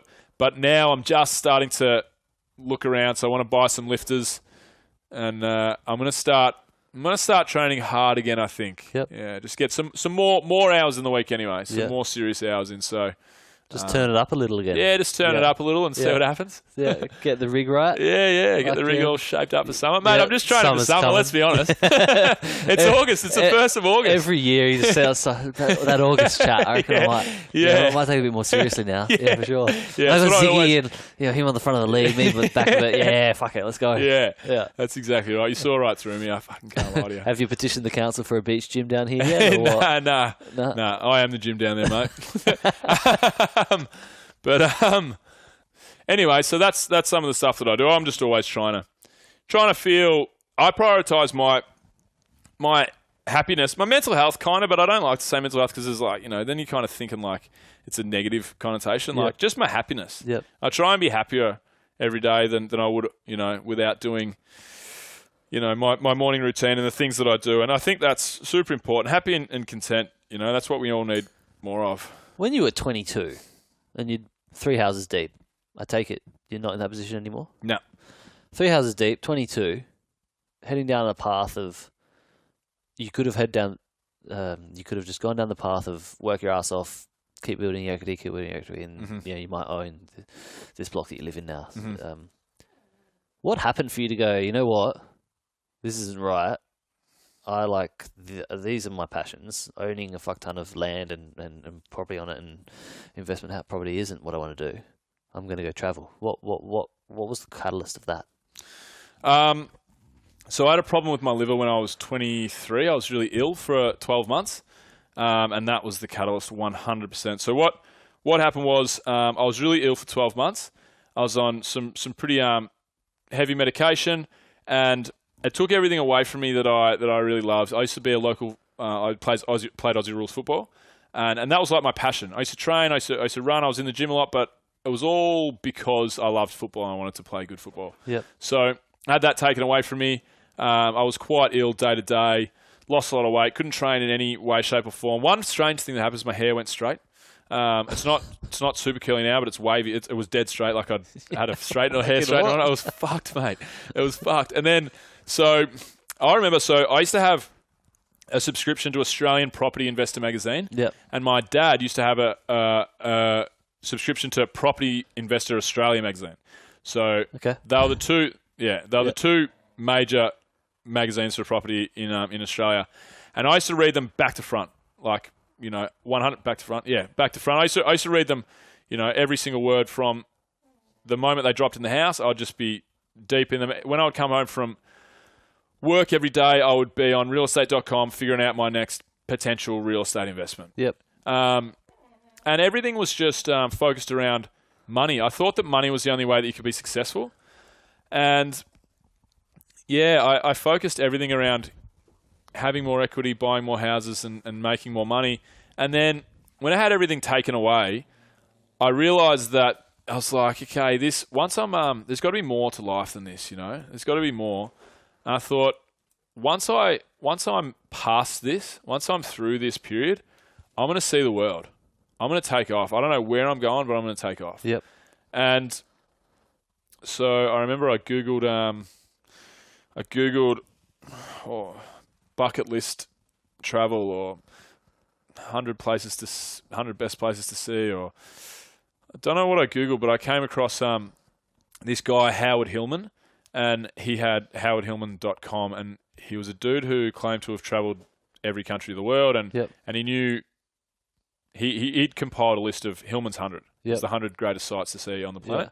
He had a list of 1,000, but he had his 100. He'd written a book about his 100, and there was like I actually printed off the PDF version and used it as a checklist. It was in my travel diary, like it would go around everywhere with me. I used to have a couple of spares, so I'd give them to people when I'd talk about it. And so I figured out that on this list there was a huge portion of the top 20 or top 100 in general were all in South and Central America. So many ruins and natural wonders and amazing cultures, man-made structures in South America. It's insane. Yeah. So that's how I decided to start traveling and to go to South America. And then I did 6 months of traveling through that part of the world, and I was hooked. I was just like, right, this is it. I'm into this. Yep. This is good stuff. This is me. Yeah, this is me. So yeah. So do you remember the feeling of that awakening? Do you remember what that was like? You know, the pins and needles, or what that was like, or I do have a funny story actually. There you go. So I was with Leon in Mexico for 3 days in Cancun. We partied for 3 days. The crossover. Yep, the crossover. What I mentioned, and then I had 2 more days in Mexico before, and I'd already had the friends that I'd made with Leon. And I was in a hotel. I'd never actually put my backpack on and gone and checked into a hostel and tried to make friends with people on my own. That was like the big step for me. And so this is I can't believe I'm telling the story, but I think you'll like it. So what happened was, this is the 4th night, my 4th night of the trip. I had a night off, and then the 5th night with all these new friends. Leon had left, but with all these new friends, we decided to have a big night. Partying in Cancun, like it's the most debaucherous place you can be. Las Vegas and Cancun, I don't know if there's any more than that. And then so the next day, I packed my bags and I left on a ferry from Cancun to a place called Isla Mujeres, which is about an hour or two, can't remember exactly now, an hour or two on the ferry from Cancun. So I get to Isla Mujeres and I've checked into a hostel named Pochna Hostel, one of the better hostels I've ever been to. And I got there, and the hostel has a huge volleyball court in the backyard. The backyard is sand. The backyard is the beach of this hostel, basically. Yep. There's a bar right in the middle with a DJ booth and a huge expansive. It's a huge bar. Hammocks everywhere. Volleyball courts. It's the coolest place you could ever imagine. I got there and I'm super hung up. I've had 4 out of 5 nights of partying. You know, Yeah. I'm 24 at the time, so I can handle it, but I'm still pretty beat up. Yeah. So I'm sitting there and I see all these people and everyone's already buddies, you know. It's a hostel environment. Everyone already knows each other. And I was like, right, you got to go up and, you know, make some friends. You got to go make some friends. And I remember reading in this hammock and I just kept looking over these groups of people. I'm like, oh, I'll go talk to those guys. And I'm like, oh, no, I'm so hungover. I'm so tired. And then I actually chickened out. So by about 7 or 8 p.m., I was like, okay, I'm going to go to bed. I'm going to start fresh tomorrow. I'm going to make some friends. And then what happened was I went to my dorm, and I walked in the dorm, and I hadn't realised before this point, but I walked in, and there's 2 bunk beds, 4 beds in total. And I look around, and I see bikinis and bathers hanging off the 3 other beds. I'm like, oh, it's a dorm full of girls, no worries. And then I didn't really think too much of it. And then so I went to sleep. I was super brown at this point in time. This is a weird thing to add to the story, but you'll understand why. So anyway, I go to sleep and I'm laying face down with just the blanket at like my hip, or the sheet across my hip, and the rest of my body exposed, head down. And then at about 3:15 a.m., because the bar is open till 3 a.m. Yeah. About 3:15 a.m., I hear all this commotion coming towards the dorm, and it was girls. It was obviously the girls that were in the dorm. Anyway, they're carrying on, and I couldn't understand what language they were speaking, but I used to have a German teacher at school, so I knew that I think they were German. Yep. Anyway, I'm laying down, the door flies open, and these girls are out of control, and then all of a sudden they're yelling and screaming and giggling and whatever, and then all of a sudden they go quiet and stop, and this one girl goes, and I'm kind of awake, you know, I'm just laying face down, and this one girl goes, Jenny, look, there's a hot boy in our room. And then, so I'm face down in my pillow.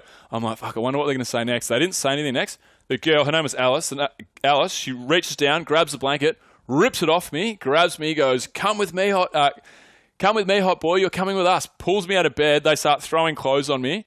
Like I've got my, pants are on upside down, fucking t-shirts inside out. And then they ran me out to the beach and I started making out with this Alice girl. Yeah. And she was great. She was a German girl. She was great. We had the best time. We spent like the next probably 2.5 days together before I left. And we were inseparable. She was amazing. We had the most like full, backpacker romance kind of thing. And then, so I thought to myself, and that was my first hostel. That was my first night in a hostel. I've been woken up by this hot German girl, dragged me down the beach, and then I spent 3 days together with her. Yeah. And I was like, fuck, this traveling thing's all right. But this works all right. Yeah.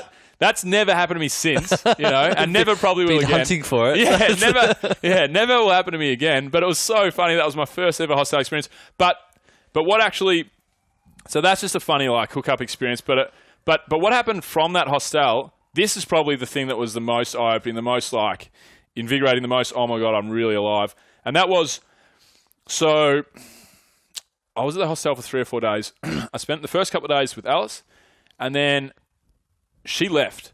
And I think I had one more night there and I ended up partying and stuff and meeting a bunch of people. And I walked over to the pool table at the hostel and there was a crazy Canadian gentleman there. He had wild hair, looked like he'd been electrocuted, like wild blonde hair, really big, strong, fit looking dude. But he's like 55, this guy.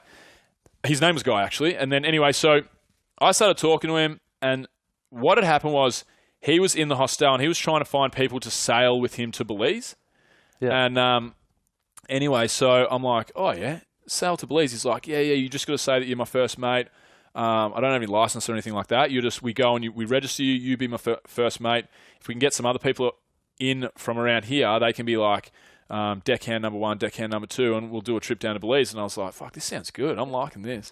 But I'm like 15 beers in at like 2 a.m. on the pool table. And then, so I'm talking to Guy about this. After a 3-day high with Alice. Yeah. I'm talking to Guy about this experience. And then all of a sudden, Anna, this German girl, hears what we're talking about, and this guy that she's talking to, Bjorn, they were both German, but they didn't know each other, but they were playing pool together on the other table. So they walk over and they're like, oh, tell us about this experience. They're like, yeah, cool, we're going to sail to Belize, Key Corker, it's an amazing spot. My boat's awesome. It's a 42-foot catamaran. We can, do some diving, do some stand-up paddleboarding, all this. Sound like the dream. So, 2 a.m., we're like, yeah, this is sick, let's do it. We're all making a pact, high-fiving. And what have you. So the next day, I'm sitting in the hammock again. I'm reading. I'm pretty hungover and tired. I'm reading this book, and I'm looking across. I'm like, fuck, I remember that guy from somewhere. I'm like, who is this guy? Young Einstein-looking guy. Yeah. No, but it wasn't Guy. It was Bjorn. Okay, yeah. And Bjorn walks over to me, and he goes, and then I've realised, and he goes, hey, man. He's like, are you going to be doing that sailing trip that we talked about? And me and Bjorn were both like, oh. Bro, I'm like, bro, I don't know. And I can tell we were both probably going to pull out. And then Anna comes around the corner. She's like, oh, my God, guys, are you ready to go? So we're like, okay, cool. So we ended up... Change your mind. Yeah. So we ended up jumping on this boat and we sailed. It was an illegal sailing boat, an illegal tour boat from Isla Mujeres in Mexico to Key Corker in Belize. In the meantime, what had happened was... Hurricane Matthew. So there was no internet, no Coast Guard, no anything like that. We were just sailing. We were off the grid. Yeah. Guy had no communication with anyone because he can't. It was illegal. Yeah. And there was no internet around at that time for Wi-Fi if you're out in the Caribbean sailing a catamaran. Yeah. So we start the sail. Little do we know, Hurricane Matthew has kicked off in the Caribbean and it's coming up the Caribbean coast towards Belize, right? Yeah. So this is like day one. Everyone's having a good time. We're drinking a couple of beers, whatever. And Guy's up and about. He's doing a great job as the captain. But we were going like 2 knots an hour. Like there was no wind, and we're going against the current. And then so he's like, oh, we're way behind schedule. So what I'm going to do, guys, I'm going to do some bigger days, and we'll get there. We'll get there on time. Like it'll all be cool. It's supposed to be 4 days. So we're like, yeah, cool, no worries. Next day comes. And Guy, I realised, like, he mustn't have slept hardly at all. And he's literally, middle of the day, and he's, like, falling asleep. Every like, 10 seconds, he's falling asleep at the wheel of this catamaran. He kept looking over at me, and I was just sitting there reading a book. He looked over at me about 3 times, and I said to him, I'm like, mate, do you want me to have a go of the ship? Just show me how to do it and just go get a power nappy. And he's like, yep, get up here. So I get up, and he goes through the process of showing me how everything works. So he's like, right, we're at full mast right now. If we get to 22 knots an hour, we go down to half mast, but you're not going to have to worry about that. It's, no way. Here's the GPS. Here's how you see the depth chart. Here's how you see the directions. Here's how you steer. Here's how you do this, that, and the other. Bjorn was with me too. Bjorn was there listening to the instructions. And then I'm like, yep, cool. Thanks, guy. You go grab a nap, mate. I'll just be here. And then, I'll hand over the ship when you're ready. So he went to have a power nap at 4 p.m. Gets to about 6:30 and it starts to go a little bit dark. And I said to Bjorn, I'm like, fuck, guy's having a good old power nap here. Yeah. Bjorn goes, yeah, if you want me to wake him up, I'm like, nah, I've got this. I've got all this. over it. Yeah. Call me skipper. Actually, throw him off. Yeah. I took his skipper cup and I was drinking out of his captain's mug. Anyway, and then so it gets to about 7:30 and now it's like black. It's dark, it's pitch black. Bjorn's like, you good? I'm like, yeah, man, I'm good. But then all of a sudden it starts to get a little bit windier and a little bit wilder. I'm like, okay, cool, no worries. And then within about 30 minutes, we're in the middle of just a tropical storm, like a big squall, like massive. And I'm like, I said to Bjorn, I'm like, Bjorn, come and have a look at this with me, man. I need to find where we can get the knots. Like, I want to see how fast we're going because it wasn't on. I didn't have that screen on the GPS. We're playing around. I'm like, fuck, 16 knots. Yeah, that's fast. I'm like, that's fast, bro. And he's like, what do you mean? That's cool. I'm like, yeah, that's fast. So Guy said if we get to 22, that it's no deal. And Bjorn's like, I'll go wake up Guy. I'm like, no, you're not waking him up. This is my ship now. I've got this. And then, so anyway. Had you sailed or anything back in? Never. Never in my life. So I had my first coffee of all time. I'm like, Bjorn, go make me a coffee and make it strong. So I started punching out coffees. I said, and get me the Wombats. Get me the Streets and put on original Pirate material. And then, so I'm listening to the Streets as I'm bombing along, singing to myself, drinking my first ever coffee, trying to stay awake. And I sailed. So we were supposed to take like 18 hours to the next place that we could actually port. Yep. And that was why Guy was doing such big days. Man, I got us there in like fucking 6 hours. So, and it was the wildest experience. Like we got to 18 or 20 knots. I can't remember. We got to two knots from like having to pull the mast down or we're going to rip the sail in half. Yeah. And, but it was the most, I'm literally like, we're capsizing. I'm bombing along the Caribbean in a 42-foot catamaran. Yeah. I've been sailing for some total of 3 hours and, in a tropical storm. And then, it was wild. And then we found out when we got to Belize that everyone had evacuated. They're like tropical, Hurricane Matthew's coming up the coast and everyone's bailed. So we actually had to bunker down and cop that on the chin as well. It was and I'm like, fucking hell, I feel like I'm really alive right now. But yeah. Caffeinated fucking skipper. There you go. But just experiences like that, like I'll never forget that. Yeah. I'll never forget that experience, That's a wild story and it was just awesome. It was the most amazing time. I travelled with Anna for 3 months. Yeah, okay. Not hooking up, nothing sexual, just buddies. Like we're totally different. We're two. She was a publisher I was a tradesman at the time. She was a publisher at an editor at a publishing house. I was 25. She was 34. I didn't smoke weed. She woke up and had a joint for breakfast. Like I was just a jock. She was a hipster. Like it was. We couldn't have been more opposite, and we had that experience together, and then we're like, right, let's fucking do this. And we traveled for 3 months together, and it was just awesome. And that's the kind of stuff. Not everyone's going to have totally wild stories, and it's not all about that. But yeah, I got addicted to traveling pretty quick, smart. How do you like fucking epic stories? And I would love to just have you just tell me more and more and more about them. But to bring that back to AdventureFit and doing that, because you see, that was kind of the moment, or the that trip was where you realised that travelling was your thing. Mm-hmm. No wonder, caffeinated high in the middle of a tropical storm. Fucking amazing. Yeah.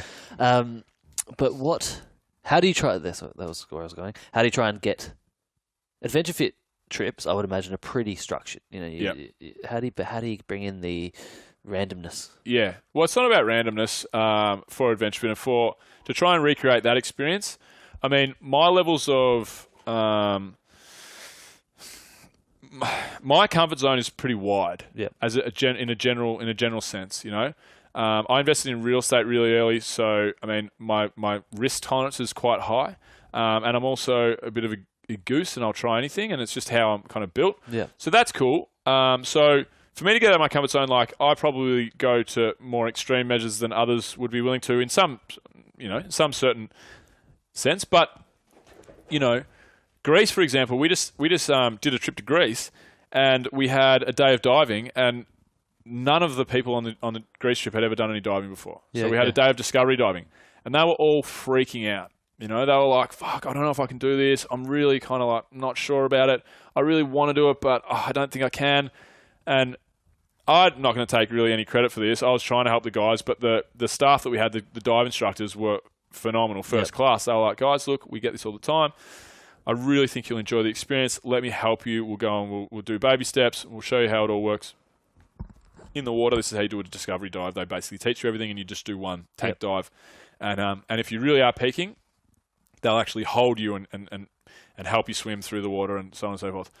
And so I was pretty certain that out of this group, that a good few of them may actually pull the pin, may not go through with it. They were quite nervous. And then, anyway, the instructors did a great job, and these guys ended up doing a 20 to 30-minute dive in Santorini in Greece. The diving wasn't sensational, to be honest, the visibility and so on and so forth, but they got out of there and they were like, oh my fucking God.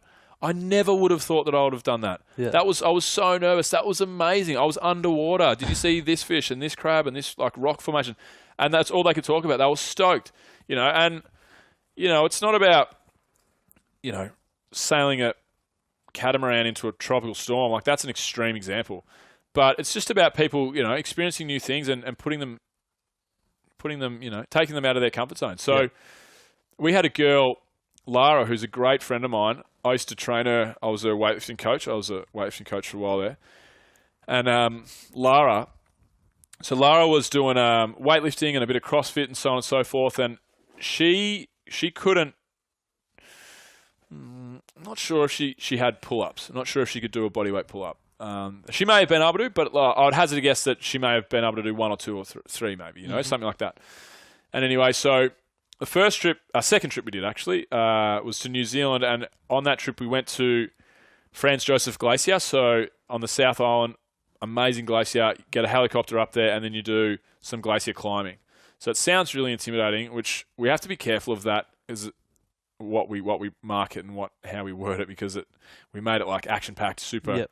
It was probably scared a few people off, but basically what it is you'll start on a snowy 45-degree slope. And you'll have ice picks and crampons, and you'll nearly walk up it, but you'll get to use the crampons a bit. Yep. The ice picks a bit, and you'll get to the top, you'll come down, and then you'll try the next level, which would be slightly steeper, slightly icier, and you'll have a go at that. If you're comfortable with that, you'll go as you would with the rock climbing wall. If you're doing a day of rock climbing, downhill mountain biking, blue, red, black runs at the snow, you just go to what level you're comfortable with. Lara, we ended up getting to the point where the guys were all, knocked off most of the walls, and then got offered the option to abseil down into a blue ice crevasse and climb out of there, just with your ice picks and crampons. That was quite possibly the hardest thing I've ever done. Yeah, okay. It was insane. It was I'm talking cocking the arm, good level of force, perfect technique, and you'll get your ice pick into this wall of ice by maybe 7 mil. Yeah. Yeah. It was insanely hard. Lara aced all the walls, and she was like, right, I'm going to do it. Let's give me a go of the crevasse. We're like, yeah, cool. Go for it, Lara. You're going to do great. She lowered herself down there and then spent 15 minutes battling this ice wall. And we're like, Lara, it's cool. You can come up. Like, we can bring you up at any time. She's like, no, I can do this. And she fucking climbed her way out of there. Yeah. It was insane. And she always talks about that stuff. She's like, that made a lasting impact on her and will forever. Yeah. She was like, I never, ever thought I was capable of anything like that. That's a shit you can take into life. Yeah. Believing in yourself and trying things that you're trying and achieving things you never thought you'd be comfortable, you'd be capable of doing. So that's what it's about. It's a pretty amazing experience to be able to, as you say, you don't like to take all the credit for it, but it's a pretty amazing experience to be able to give to a person. And to many people. Yeah. In many different aspects. Yeah, well, that's the best part of the job, really. The best part is meeting the people, and the best part is the last day. People we added tips to our. If you want to give tips, you can give tips now because we have a lot of Americans and they're actually customary. They want to give tips. Yep. But we also promote now. We talk about gratitude. We talk about gratitude journaling. We talk about if you at the end of the trip, if you want to give a tip, you're free to give a tip. If you we give them an envelope, and also if you don't want to give a tip, or if you do want to give a tip and you want to write something nice about some experience you've had with something that's been put on, or maybe one of the coaches helped you out and you had a really great experience, then we would love to hear about that. Yeah. So now at the end of every trip, we get a handwritten letter from pretty much every client, just like fucking thanking us from the bottom of their heart, from for whatever the impact might have been, and that's definitely the most rewarding part, mate. That goes back to what I said on that podcast that one day that Alvin made note of, and that's the best thing you can do in this world is make other people happy. Yep. There's no such thing as altruism. Altruism doesn't exist. I mean,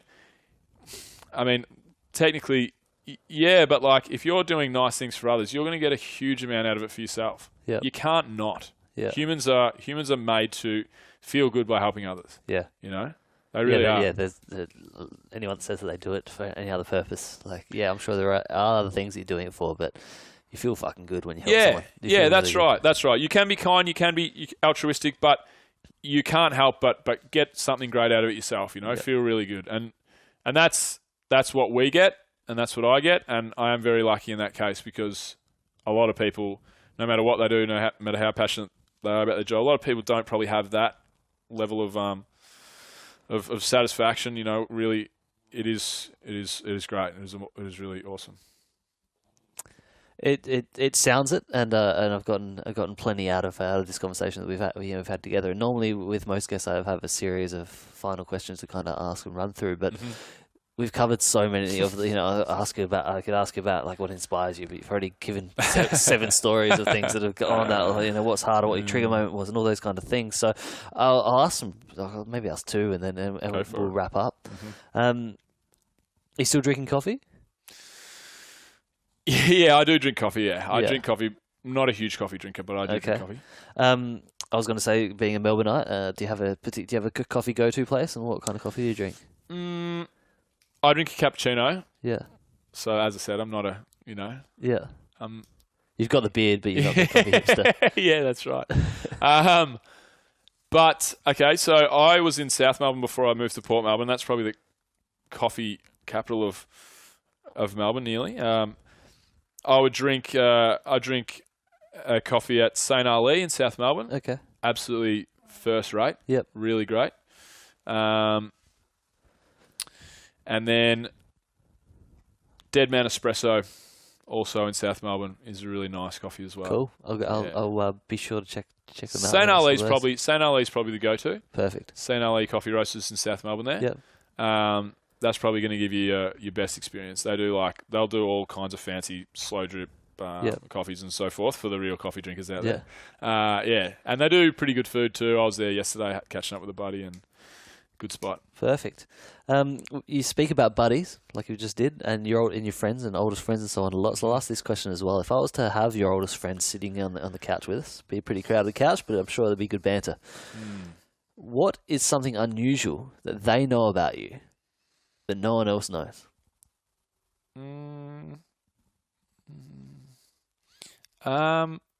They would probably give me shit about being a man-child,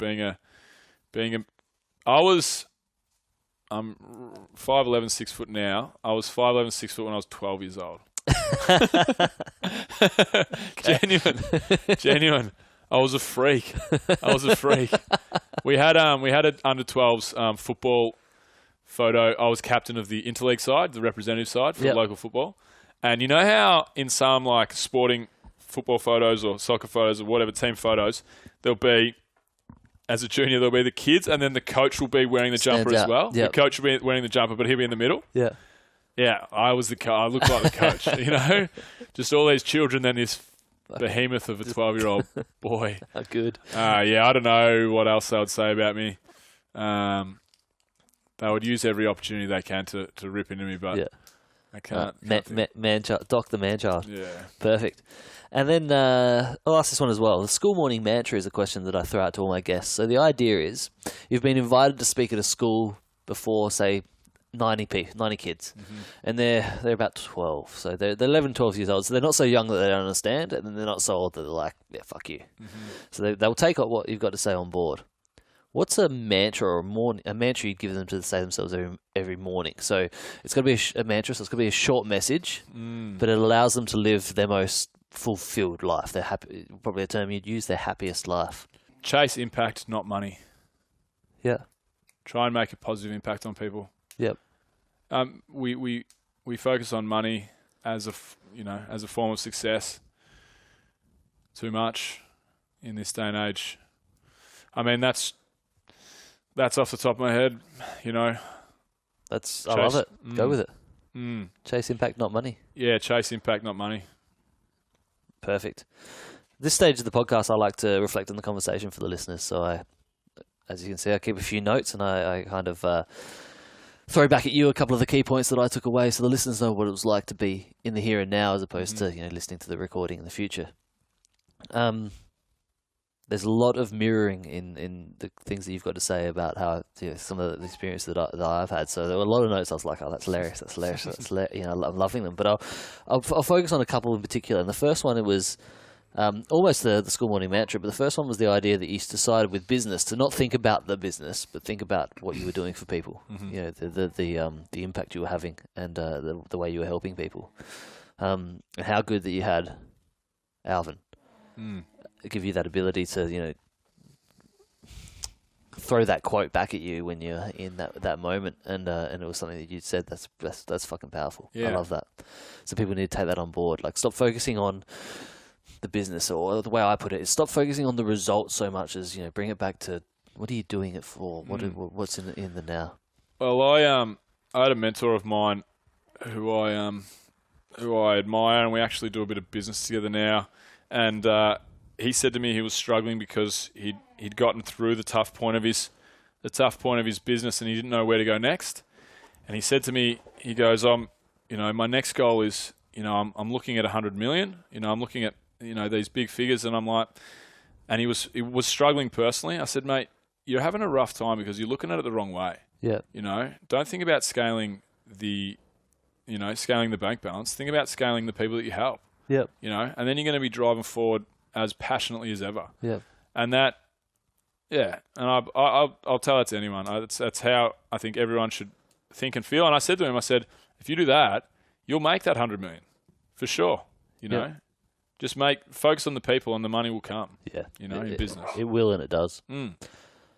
Second point that I really enjoyed was thanks to Leon. And it's something that you've taken through the traveling in the company as well. But don't judge a book by its cover. You never know what kind of value you're going to get out of someone, or an opportunity, or a crazy young Einstein looking dude with a boat. Just don't. It's such good advice. Don't judge it. You never know where it's going to take you. And then the last one, and one of my favourite parts about you, is how much you talk about your mates, how you've got this day of the year that is a non-negotiable, and how your oldest friends are your best friends. So people take that on board. Like, here's a gentleman that's, how many times have you been best man? 2. I'll end up 3 or 4 though, for sure. just ticked it off already. So for all you close mates of him that aren't married yet, obviously. Yeah, I'm ready, boys. Don't worry. You've got my number. Here's a guy that's already been best man twice. It's clearly going to be best man 2 more times. But he puts his mates first, and I mean that in both senses, both sexes. Get around your old friends. Get around your friends. Get around the people that have known you the longest. That's where it's at. That's where the connection is. That's where relationships are. Yeah. And I took that away as well. So thank you for your time. Thanks, Oz. Thanks for joining me. Nah, thanks. It's been a pleasure, my Before friend. we completely wrap up, mate, Doc, tell me your most ambitious dream. My most ambitious dream is to create the world's next great lifestyle brand. I want us to be synonymous with happiness, and I want to help a lot of people all around the world through travel, exercise, mindfulness, and conversation. Well, your purpose and passion's there, so I look forward to the day that AdventureFit is the next world's best lifestyle brand. Cool. Cool. Thanks for joining me, lad. Thanks, brother. Been my pleasure. Yeah, no worries. And thanks to you guys for listening. Don't forget to subscribe, like, and share the podcast. If you think there's anything that Doc has had to say, or if you think there's going to be more than one thing that he's had to say, actually, or you know that a friend of yours should hear what he's got to say, make sure you share this podcast with him. Send them a link, get them involved. You can get me at Words with Oz, or of course, wordswithoz.com if you want to get in contact. And you can get to Doc at AdventureFitTravel.com. And he's available on all the social channels as well. Just look AdventureFit, one word up, and it all comes through. We hope you're inspired by today's podcast. I know I was inspired in sitting here and creating it with Doc. Until next time, as always, if the question is to jump or not to jump, be ambitious and take the leap. Alrighty, guys. Thanks for listening. If you enjoyed that show, please subscribe. You can do so on whatever platform you're listening on, or head to our YouTube channel where you can subscribe at AdventureFit Travel's channel there. Also, all the show notes can be found at adventurefittravel.com/radio. And don't forget to check out www.trueprotein.com.au with the code ADVF for 10% off. And www.adventurefittravel.com. Use the code radio for 10% off there. Thanks, guys. See you next week. Discovery Roger. Go for deploy.